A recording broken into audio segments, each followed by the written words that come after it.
Book of Philippians, the 4th chapter, and it reads like this: I can do all things through Christ, which strengtheneth me. I want you to read this together with me. I can do all things through Christ, which strengtheneth me. God bless you. You may be seated in the presence of the Lord. For just a few moments, we want to talk about Jesus is the source of my strength. All right, teach it. Is that all right, Brother Blanco? Amen. God bless you, sir. Amen. Jesus is the source of my strength. What we do in practice will show up in the game. All right, teach. Are y'all with me? Yeah, God bless you, dog. Good seeing you. Man. What we do in practice will manifest itself in the game. Is that right? All right. Who we are in secret will reveal itself openly. All right, teach. Are y'all with me?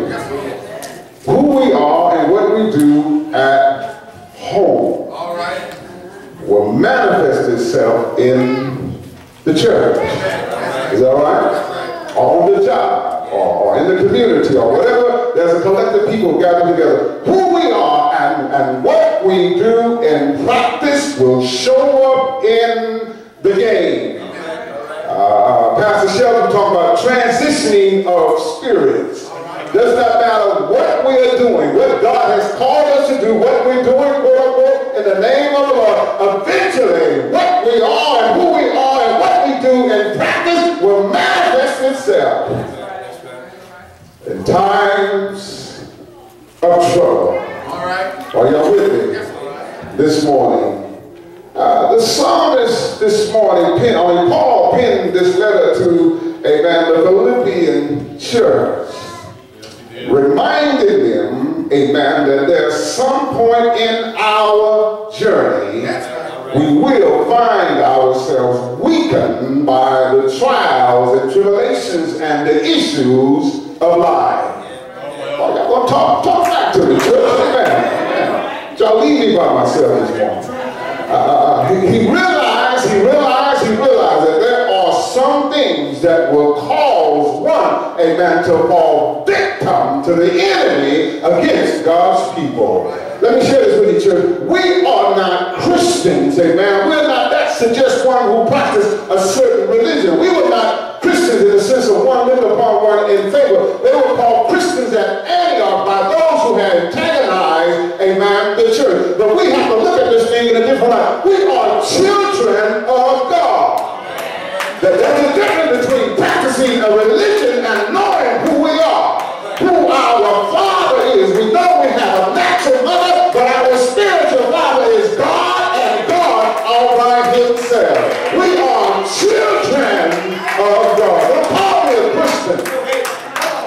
No, a Christian is one who practices or who mimic, amen, the attributes of Christ. Yeah, that's true. I might mimic it Monday, but tomorrow when trouble rises, you might see something else. And we have to realize that we are children of God. There is no love like a mother's love. Okay, how are you slicing and dicing, fellas?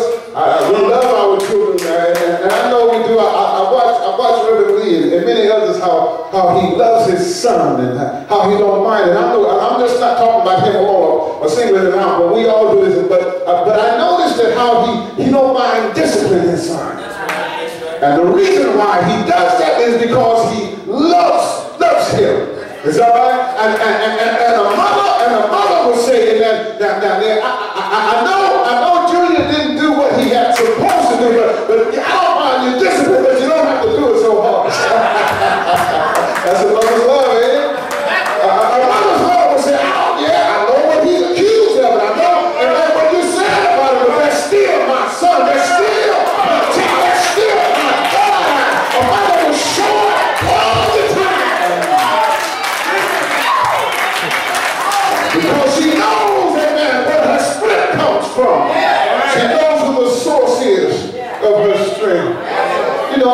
used to think that my mother never got tired. All right. She never got hungry. She never took time for self. That she always had so much energy for 13 little rascals. It seemed like she never listened. But I realized something, that it was late in the midnight hour. And it seemed like everybody else could fall asleep but me. I was always the one who was resting. And I would get up in the midnight hour and I would see my mother kneeling beside the bed, praying unto God, who she realized was the source of her strength. Now, Daddy was laying in bed with one leg up, snoring as loud as... That's how we are, fellas. Amen. We sleep our troubles away. But it's something about a mother who knows the connection of her spirit and her soul, and she stays connected. Is that right? Because she knows that the strength of her life is Jesus. She will not allow anything to sever her relationship with the Lord. And like-minded, she will not allow anything to sever her relationship with her children. No matter what we think, no matter what you say about me, amen, Mama loves me. Time again, she demonstrates, amen, her love for her children, because she realized that even though she faced harsh and difficult times, she realized that at the midnight hour, she might be sorrowful and crying, but she knows that God will give her strength to see her wrong.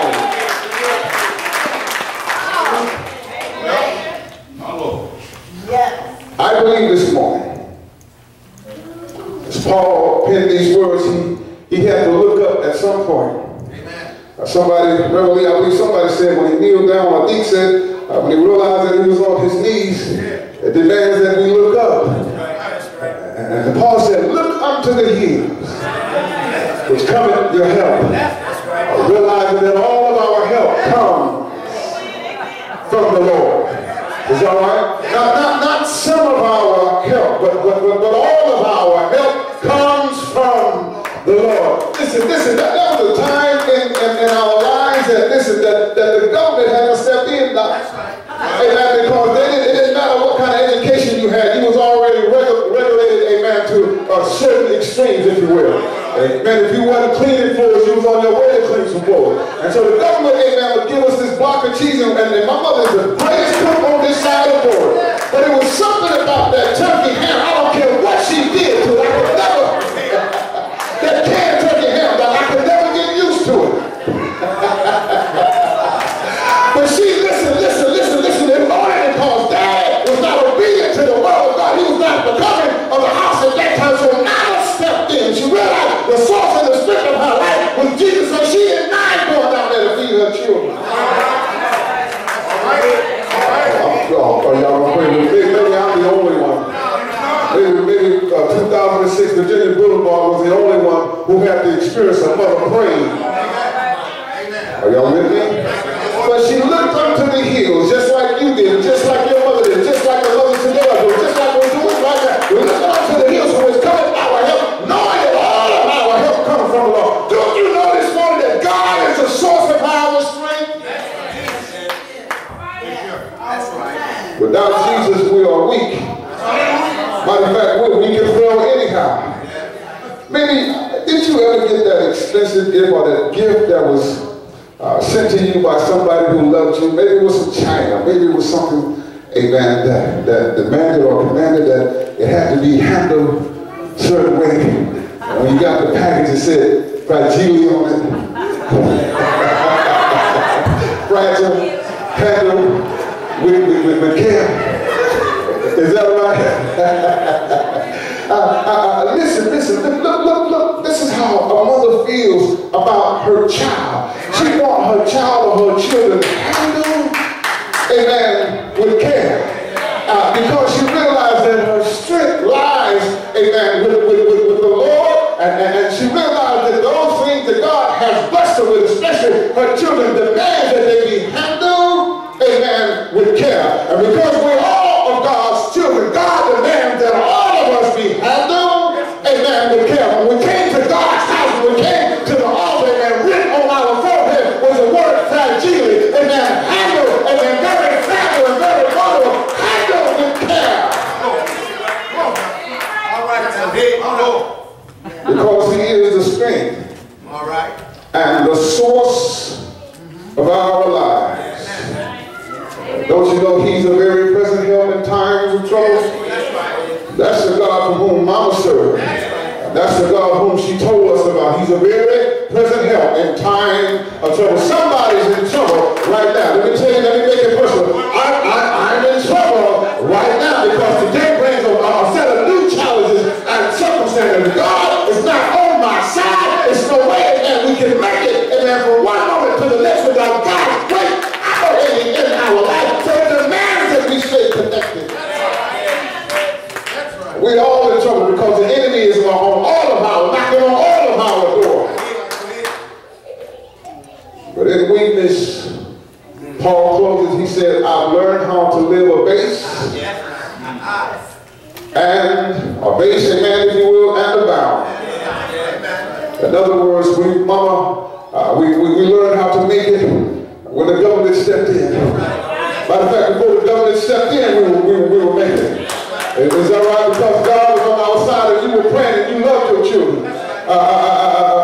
But listen, we have to, sometimes God, the situation demands that we take inventory of what's really important. Is that right? Do I really need this?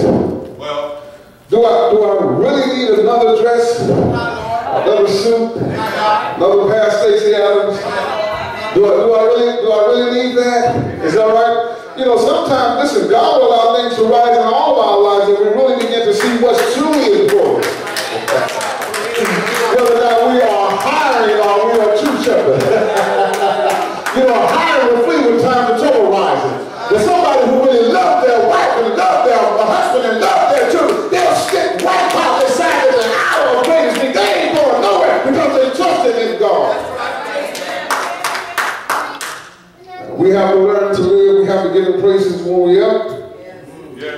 And give him praises when we are down. I close now because we want to get out of here this morning. Amen. But I realize that Jesus is the source of my strength. Amen. Is that right? That's right. If you want to know how we make it,